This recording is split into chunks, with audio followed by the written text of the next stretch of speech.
जहां 350 करोड़ से ज्यादा कैश बरामद होने के बाद चर्चा में आए कांग्रेस के राज्यसभा सांसद धीरज साहू पहली बार मीडिया के सामने आए। करोड़ों की यह रकम किसकी है? धीरज साहू के सामने आने के बाद सस्पेंस अब और बढ़ गया है, क्योंकि धीरज साहू ने यह कह दिया है कि यह पैसा मेरा है ही नहीं। ऐसे में अब 350 करोड़ की कमाई का ब्लैक एंड व्हाइट का सस्पेंस और ज्यादा बढ़ चुका है।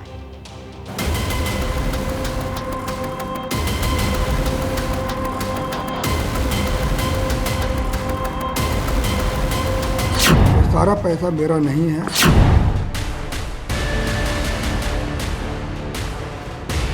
मुझे तो बड़ा आश्चर्य है, आजादी के बाद किसी भी दल के सांसद के घर से इतनी बड़ी मात्रा में कैश नहीं पकड़ी गई होगी। इससे कांग्रेस पार्टी का कोई भी लेना देना नहीं है। यह पैसा को कांग्रेस पार्टी तथा अन्य राजनीतिक दलों से इस पैसे का कोई संबंध नहीं है। बेहिसाब नोट, 500, 200, 100 के नोटों की गड्डियां, अलमारियों में, बक्से में और जाने कहां-कहां छिपा कर रखा गया नोटों का पहाड़। कितना बड़ा था इसका अंदाजा इसी से लगाया जा सकता है कि इसे गिनने में ही 7 दिन से ज्यादा का वक्त लगा।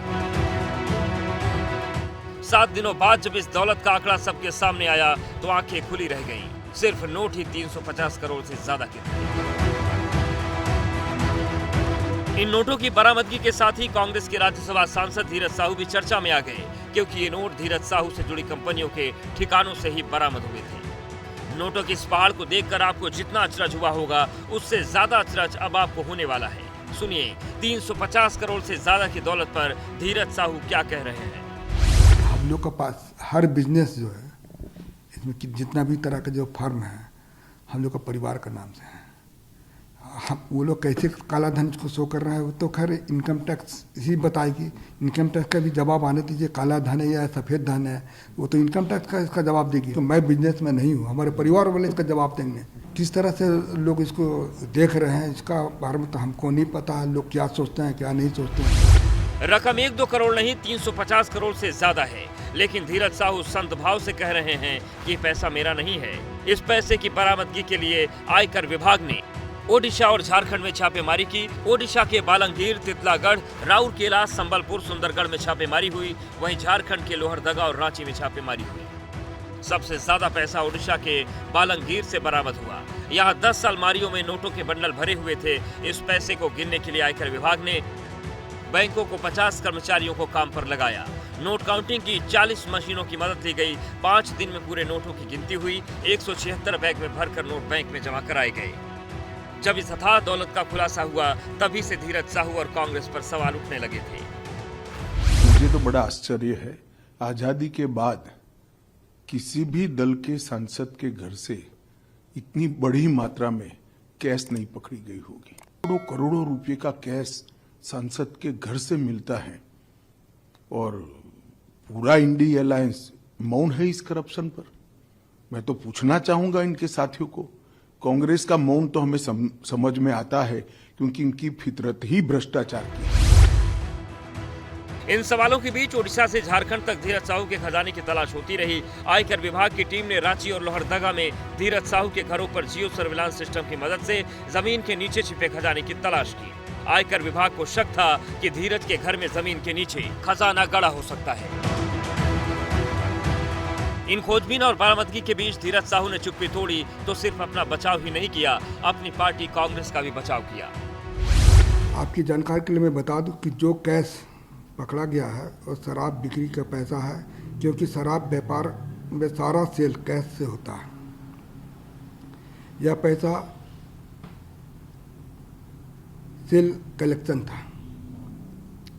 यह पैसा को कांग्रेस पार्टी तथा अन्य राजनीतिक दलों से इस पैसे का कोई संबंध नहीं है। और जो भी पैसा मीडिया के माध्यम से मेरा दिखाया जा रहा है, वह सारा पैसा मेरा नहीं है। यह पैसा मेरे परिवार तथा अन्य संबंधित फर्मों का है। इनकम टैक्स ने छापा मारा है, तो इसकी सारे हिसाब किताब मैं हम लोगों को दूंगा। धीरज साहू का परिवार ओडिशा और झारखंड समेत देश के 7 राज्यों में शराब का कारोबार करता है। 4 दशक से ज्यादा समय में साहू परिवार शराब कारोबार में शामिल है। उतना ही पुराना नाता इस परिवार का राजनीति से भी रहा है। धीरज साहू के भाई शिव प्रसाद साहू लोकसभा सांसद रह चुके हैं। कांग्रेस के टिकट पर धीरज साहू 2009 में हुए उपचुनाव में पहली बार राज्यसभा पहुंचे थे। 2010 में वो दूसरी बार राज्यसभा सांसद बने। 2018 में वो तीसरी बार राज्यसभा पहुंचे। धीरज 2 बार झारखंड की चतरा सीट से लोकसभा चुनाव लड़कर हार चुके हैं। कांग्रेस से इस परिवार की करीबी है, इसलिए इस कैश वाले करप्शन में कांग्रेस पर भी सवाल उठ रहे हैं। धीरज साहू ने अब सफाई देकर कांग्रेस को बचाने की कोशिश की है। हालांकि कांग्रेस ने पहले ही धीरज के कैश से पल्ला झाड़ लिया था। धीरज साहू जी का निजी मामला है, उससे कांग्रेस पार्टी का कोई भी लेना देना नहीं है। धीरज साहू जी की ये जिम्मेदारी है कि वे स्पष्ट करें कि इतने बड़ी रकम उनके पास कैसे आई, और पार्टी भी जानना चाहेगी और पार्टी ने इस विषय में उन्हें स्पष्ट रूप से संकेत दिए। आखिरकार कैश कांड पर धीरज साहू की सफाई आ गई, लेकिन जिस अंदाज में धीरज ने 350 करोड़ की दौलत से पल्ला झाड़ा है, शायद ही उस पर किसी को आसानी से यकीन हो। फिलहाल एजेंसियों की जांच जारी है और जांच में साफ होगा कि धीरज सच बोल रहे हैं या कैश कांड में खुद को बचाने की कोशिश कर रहे हैं। और अब खबर कर्नाटक से, जहां कर्नाटक के बेलगावी में एक आदिवासी महिला को निवस्त कर घुमाने के मामले में राजनीति भूचाल आ चुका है। इस मामले में अब तक 8 लोग गिरफ्तार हो चुके हैं, जबकि 8 अभी भी फरार हैं। बीजेपी इसको लेकर आज पूरे कर्नाटक में प्रदर्शन करेगी।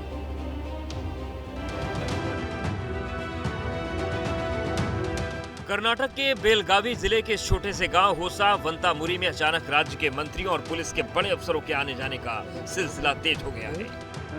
11 दिसंबर को यहां पर एक 42 वर्षीय आदिवासी महिला के साथ बेरहमी की गई। उसके घर को तहस नहस कर दिया गया, जमकर तोड़फोड़ की गई और महिला को इसी बिजली के खंभे से बांधकर उसके साथ मारपीट की गई। इसके बाद मानवता की सारी सीमाएं लांघते हुए महिला को निर्वस्त्र कर उसे पूरे गांव में घुमाया गया। कर्नाटक के गृह मंत्री जी परमेश्वरा ने गांव का दौरा किया और पीड़ित परिवार से मिलकर उन्हें हर संभव सहायता देने का आश्वासन दिया। ये बेहद दुर्भाग्यपूर्ण है। जैसे ही घटना की सूचना मिली, हमारी पुलिस ने महिला को बचाया और उसे अस्पताल पहुंचाया। हमने 8 लोगों को गिरफ्तार कर लिया है। जो भी जरूरी होगा हम करेंगे। 5 दिन पहले हुई इस घटना के पीछे विवाद उसके 23 साल के बेटे को लेकर है। बताया जा रहा है कि उसी गांव में उसी के समुदाय की एक लड़की से उसकी दोस्ती हो गई थी, लेकिन लड़की के घर वाले इससे खुश नहीं थे। उन्होंने लड़की की शादी दूसरी जगह तय कर दी। एंगेजमेंट की तारीख तय होते ही लड़की और लड़का दोनों गायब हो गए। लड़की के घर वालों को शक था कि लड़की लड़के के साथ गायब हुई है, इसलिए उन्होंने लड़के के घर पहुंचकर तोड़फोड़ की और घर पर मौजूद अकेली मां के साथ मारपीट और बदसलूकी की। काफी लोगों को गिरफ्तार किया गया है। ये हमारी जिम्मेदारी है कि हम पीड़ितों को इंसाफ दिलाएं और हम ऐसा करके रहेंगे। फिलहाल पीड़ित महिला को अस्पताल में भर्ती कराया गया है, जहां उसका इलाज चल रहा है। इस घटना को लेकर कर्नाटक सरकार निशाने पर है। आरोप है कि इस घिनौनी वारदात को दबाने की कोशिश की गई। कर्नाटक हाईकोर्ट ने जब केस का स्वतः संज्ञान लिया, तब जाकर ये कार्रवाई शुरू हुई। अब राष्ट्रीय मानवाधिकार आयोग ने कर्नाटक सरकार को नोटिस जारी किया है। आयोग ने कर्नाटक सरकार से 4 हफ्ते में रिपोर्ट मांगी है। वहीं एनसीडब्ल्यू ने भी अपनी टीम बेलगावी भेजने का ऐलान किया है।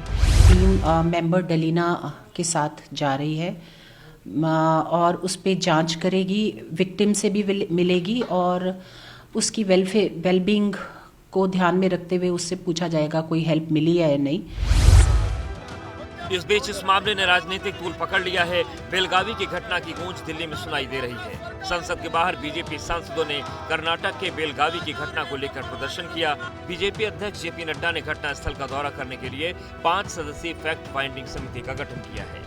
भारतीय जनता पार्टी पीड़िता महिला को न्याय दिलाने के लिए संघर्ष आखिरी पल तक करेगी और न्याय दिलाकर मानेगी। बीजेपी के कर्नाटक यूनिट ने इस घटना के विरोध में आज पूरे कर्नाटक में राज्यव्यापी विरोध प्रदर्शन करने का ऐलान किया है। बीजेपी पूछ रही है कि आखिर सिद्धारमैया की सरकार में महिलाएं सुरक्षित क्यों नहीं। सिद्धरामैया को पूछना चाहती हूँ, सिद्धरामैया को आप क्यों मौन है? Why you are silent? Why you are not taking action against the culprits? महिला का रक्षा किधर है? एंड कौन करने वाले हैं? इसीलिए मैंने मांग करती हूँ तुरंत वो कल्प्रिट्स को पकड़ना चाहिए, उसको सजा देना चाहिए। बीजेपी हमलावर है, वहीं कांग्रेस बीजेपी पर राजनीति का आरोप लगा रही है। बीजेपी और फैक्ट्स, ये दो शब्द एक साथ नहीं जाते हैं। बीजेपी एक फेक न्यूज फैक्ट्री है और बीजेपी हर उस जगह घिनौनी राजनीति करती है जहां पर नहीं करनी चाहिए। मेरा अपना मानना है कि भाजपा की जो सरकारें बनी हैं और वो जिन तरह के वादे हुए थे उनको पहले पूरा करके दिखाएं। इस तरह की अवमानना लोगों के मताधिकार की करना बंद कर। जो बेलागावी में हुआ बहुत ही शर्मनाक है, बहुत ही आपत्तिजनक है, उस पर कार्रवाई करनी चाहिए, ये सब हर देशवासियों का मानना है। पर राजनीति करना कोई भारतीय जनता पार्टी और एनसीडब्ल्यू चेयरपर्सन से सीखे। राजनीति अपनी जगह है, लेकिन कर्नाटक की इस घटना में आने वाले दिनों में और तूल पकड़ने की संभावना है। लोकसभा चुनाव से ठीक पहले बीजेपी आदिवासियों से जुड़े इस मुद्दे पर कांग्रेस को इतनी आसानी से नहीं छोड़ेगी।